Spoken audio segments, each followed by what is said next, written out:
Living longer, living healthier, living better than ever before. Welcome to Mountain Pacific's Healthy Living for Life, a weekly series that gives you the information, education, and expert insight you need to become an active participant in today's ever-changing healthcare climate. Here now is today's program host. Post-traumatic stress disorder, or PTSD, impacts nearly 1 million military veterans in the United States, and experts are predicting these numbers are on the rise. Today we're continuing our two-part series on PTSD by focusing on the military population, how PTSD affects them, and where they can turn for support. Welcome to Healthy Living for Life, a show dedicated to helping you do just that. I'm Janet Whitmoyer, your host. We'll be right back. Welcome back to Healthy Living for Life. Our first guest today is psychologist Rob Braze. Rob works for the U.S. Department of Veterans Affairs at the Fort Harrison VA Medical Center, located here in Helena, Montana. Welcome to the show, Rob. Thank you. Yeah. Let's first off start off by having you tell us how many veterans we have in Montana and how does that population compare to other states' veterans population? Well, sure. Montana has the second highest rate of veterans per capita in the U.S. And so that's around 98,000 residents, and about 1 in 10 Montana residents are a veteran. And when you think about the veteran population here, about 75% have served during a wartime era. Wow, that's a staggering number. Mm-hmm. So to accommodate such a large population, how many facilities do we have in the state, VA facilities for our veterans? Well, the main facility, the main hospital is in Fort Harrison there in Helena. Mm-hmm. And then we have 14 community-based clinics that are spread throughout the state and 5 vet centers. The VA website has a facility locator on it that will allow you to put in your address and find the facility that's closest to you. Okay. So focusing a little bit more now on PTSD, do we know about how many veterans in our state are suffering from this disorder? That's a tough one because we don't have direct stats because some people don't even know they have PTSD or have never sought services, but we do know from some larger studies that for people who've served in combat or in wartime, about a range of about 10 to 20% of those in any given year have PTSD. Okay, so why does PTSD occur more in the veteran population than for those that are not in the military?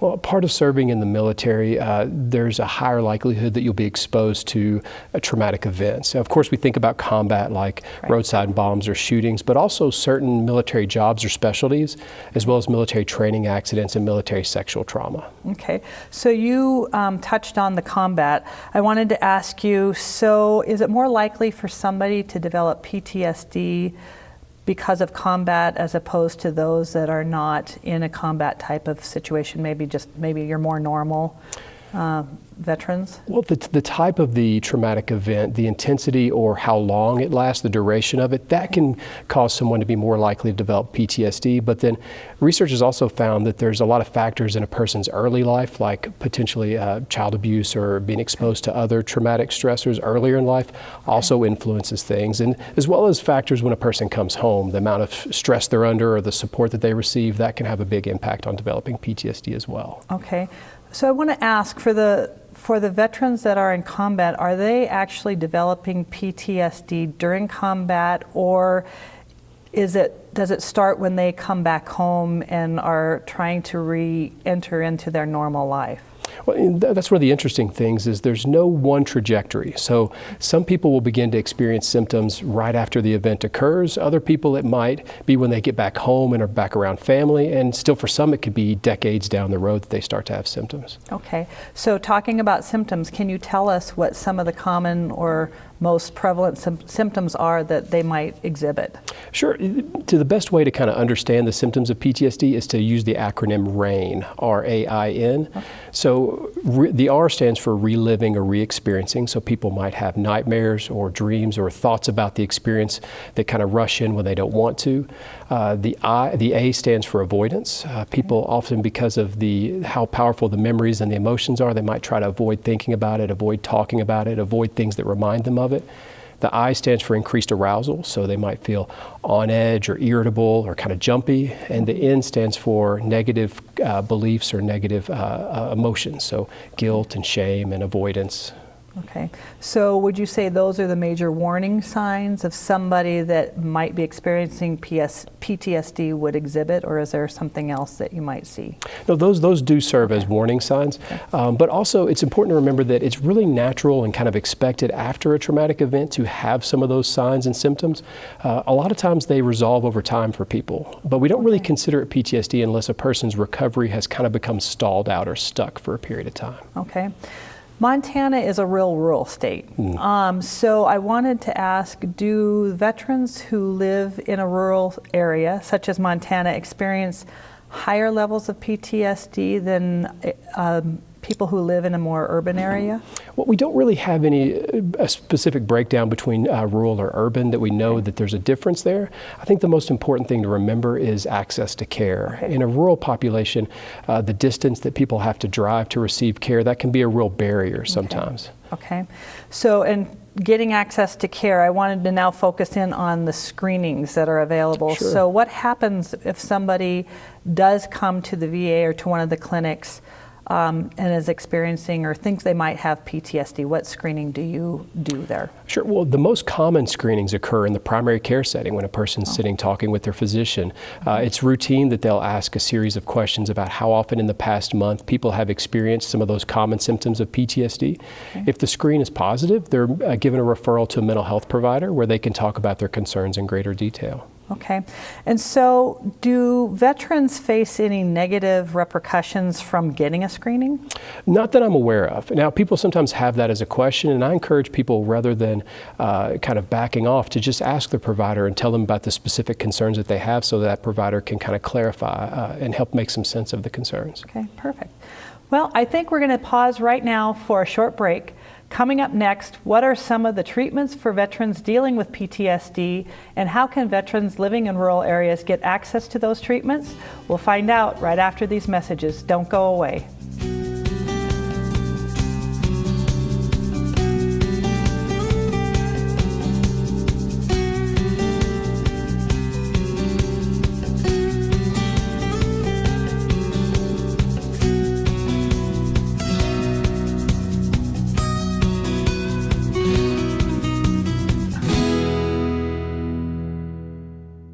Welcome back. We're talking to Rob Braze about PTSD. Rob is a psychologist for the U.S. Department of Veterans Affairs at the Fort Harrison VA Medical Center in Helena, Montana. Welcome back, and thanks again. Thank you. So on this part, I would like to talk about the types of treatments that are available at the VA clinic for people with PTSD. Can you share some of that type of information with us? Of course. The frontline treatment for PTSD is psychotherapy or talk therapy. We offer that in a variety of different formats, individual, group-based formats. Now, the VA tends to emphasize what we call evidence-based treatments, which are treatments that have a research backing to support that they're effective. Medication is also commonly used to help with the symptoms of PTSD and is available through the VA as well. Okay. So once someone gets treatment, is there a cure for PTSD, or is this something they'll have to live with and maybe have reoccurrences throughout the rest of their life? And that's probably the number one question we get asked in the clinic is the idea of cure. Cure can be a little bit misleading because trauma is a part of a person's life and it becomes kind of a part of their story. And so it's something that's always present in a person's life, but with treatment, really remarkable strides in recovery can occur where people can go on to live really fulfilling and highly functional lives. It's just important that people, a lot of times treatment focuses on teaching tools, and when people are able to continue to utilize those tools, it a lot of times helps to prevent any kind of relapse. Okay. If a person's diagnosed with PTSD, will they qualify or can they qualify for disability? They can. Now, there's actually a whole section on disability on the National Center for PTSD's website, which is ptsd.va.gov, where they provide more information on that, as well as a lot of the different topics we've been talking about today. Okay. So in addition to receiving treatment, are there programs or trainings that help the veterans deal with PTSD when they arrive home and going forward? If you think about the VA, it kind of functions like a large network of hospitals. And so although each facility has some things in common, there are a lot of specialty programs across the country that veterans can go to as a residential program. Things like PTSD and substance abuse, traumatic brain injury, chronic pain. And so also the VA has really put a lot of time and energy into programs for unemployment as well as homelessness. And the National Center's website that I talked about has a number of programs and apps you can download for your phone to help with managing PTSD symptoms, as well as things like parenting and alcohol use that can be really beneficial as well. That's great information. So I wanted to ask a little bit, you talked about substance abuse and some of the other things. We know Montana has a very high rate of suicide. Yes. So is there a correlation with suicide and PTSD in the veteran population? You know, the correlation itself has been kind of a hot debate recently, but we do know, just like you said, suicide's a huge concern in the veteran community as well as within the state. It's the 10th leading cause of death, and of those who actually complete or die by suicide, about 20% of those are veterans. The biggest resource I think we have is the Veterans Crisis Line. It's 1-800-273-8255. And if a person presses 1, they're immediately saying that they're a veteran. They're immediately patched in to speak to someone during a time of crisis. And recently they even came out with where you can text confidentially also to someone in a time of crisis through veteranscrisisline.net or 838-255 via text, and you can get connected with someone that way. So great resources for these folks right now when they need it. Exactly. Okay. Then I wanted to also circle back to the drinking and the substance abuse. Can that make the PTSD more severe, or how does that affect it? Definitely. You know, alcohol and drugs are a lot of times things people turn to early on when they're trying to manage some of the symptoms. But for alcohol, for instance, a lot of people will drink sometimes to help them sleep, but we know that alcohol use actually makes your quality of sleep worse. And then some of those problems that are kind of similar to depression, the avoidance and the numbing, the alcohol just can exacerbate those. And then a lot of times over time, if you heavily rely on those, we have problems with dependence and addiction that develop down the road. Okay. And then you mentioned depression. Can you talk a little bit about that and how it relates to PTSD? Well, several of the symptoms of depression and PTSD actually overlap, like the numbing, the isolation, the withdrawal. And so it's really common for people to struggle with both at the same time. The good news is treatment, both the therapy and medications for PTSD have a really positive effect on depression as well too. Okay. Earlier, before we took the break, we talked about the rural nature of Montana. And so I wanted to ask you about how can veterans who live in a real rural area get the assessment and or treatment that they need when they're so far away from the VA hospital? Well, the VA's really put a lot of energy and effort into developing more telehealth services. And so rather than driving to one of the major facilities, you can drive to one of the community-based facilities and through the computer access the same kind of treatments that you would individually in one of those community outpatient clinics. Okay. So for those of us who may live with or know a veteran and we may be worried that they are having some PTSD symptoms or showing some of those, what would you tell us to do or say to help them? Well, and that's a tough one because oftentimes during difficult points, people will kind of pull away from family and friends. I think the most important thing is just to say something. Too often I think we kind of sit by because we don't know what to say.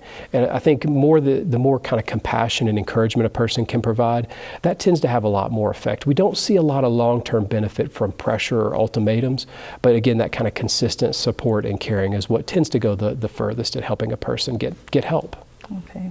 Well, thanks, Rob. You have provided so much great information that I think is going to be really helpful to a lot of people in Montana. Thank you. We need to take another break. Coming up next, what one program has done to connect vets to nature and what they've seen by providing quality time in the great outdoors. We'll be right back. Stay with us.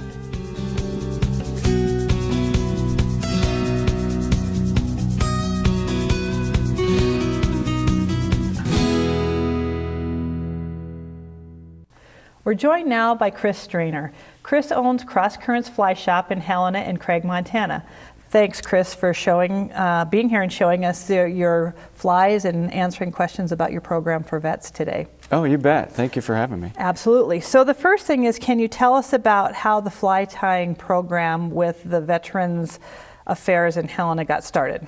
Yeah, it got started very organically. We've always done a open fly tying session on Saturdays. Started off as encouraging our students. We do a fly tying class, having them come in to practice on Saturday. Then we just said it's open to anyone. And then a few of our customers were involved with veterans, especially out at the VA with the PTSD program out there.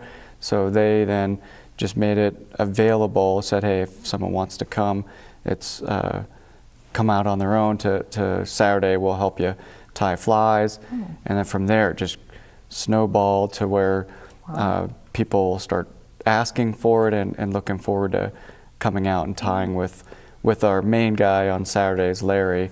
He's our Saturday weekend warrior. Awesome. He loves teaching and loves to just helping people out. So it's been wonderful to see that grow. That's awesome. So can you tell us a little bit more about what the program is about? Yeah, it's not so much a program like we have a structure to it. It's more of an opportunity for them to come learn a skill, have a lot of camaraderie, talk about things other than just fly tying, but we teach them fly tying and focus on that. And it's just a neat experience for them to focus on something that takes some dexterity, takes some skill, and they got to concentrate on that, and everything else just kind of washes away. And next thing you know, 2 hours goes by, and they're, wow, oh, that was a lot of fun.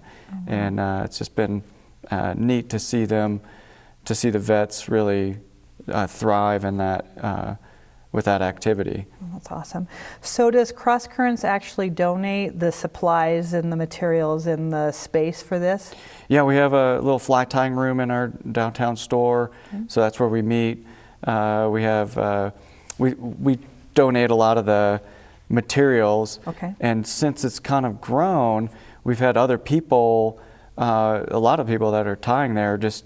They started buying stuff for the vets, and just it's really cool to see. We have a couple amazing clients that like to come out every Saturday, and so you'll just see them get up and go, I'm buying this for that guy or that woman, and it's really neat to see them step up. And then we have people drop off a bag or a box full of materials and say, here, we hear that you have vets come in on Saturdays, so here's some materials for them. Okay, perfect.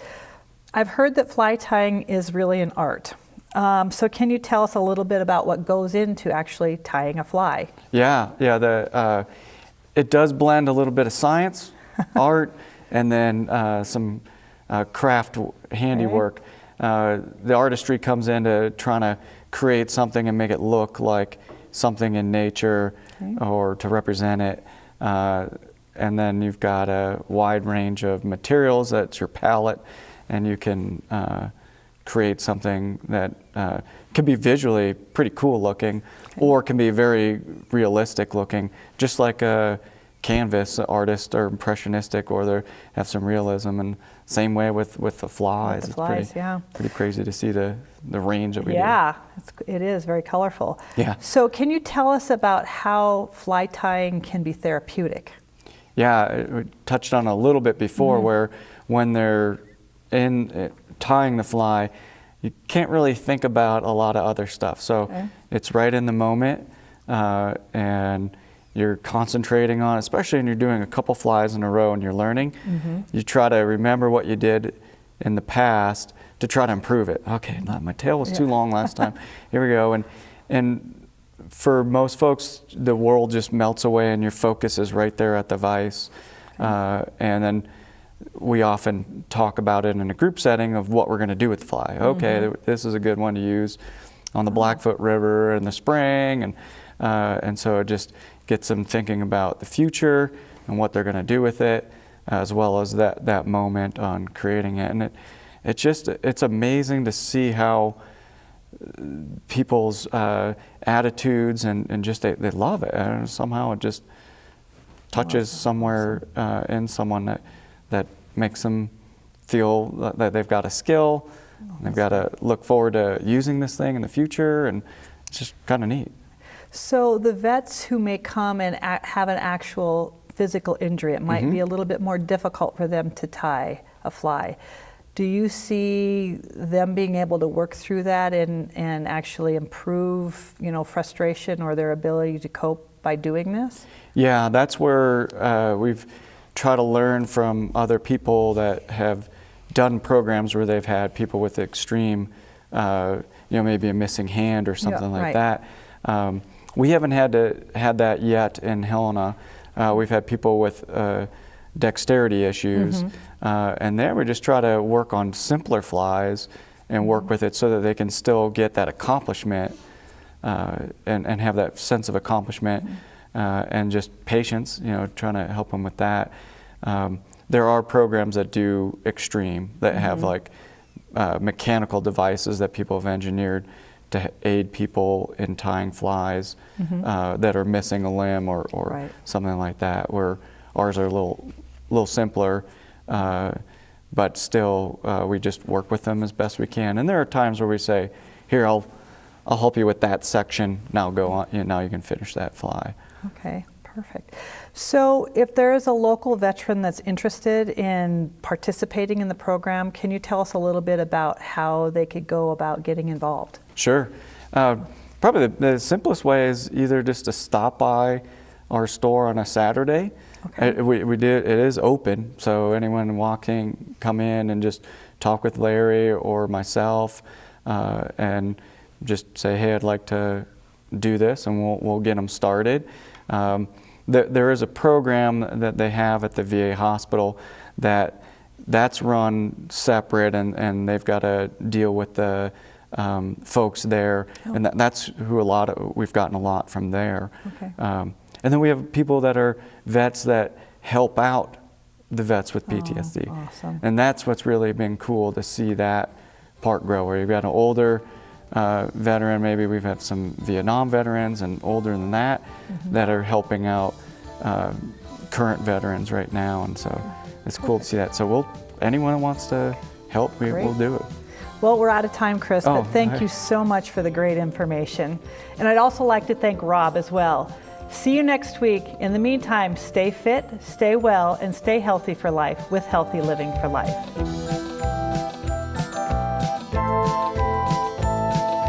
Healthy Living for Life is brought to you by Mountain Pacific Quality Health.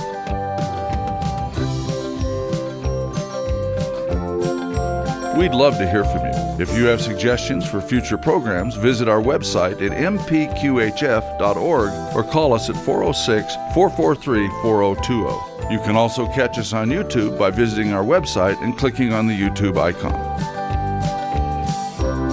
Special thanks to Fire Tower Coffee House and Roasters. Production facilities provided by Video Express Productions.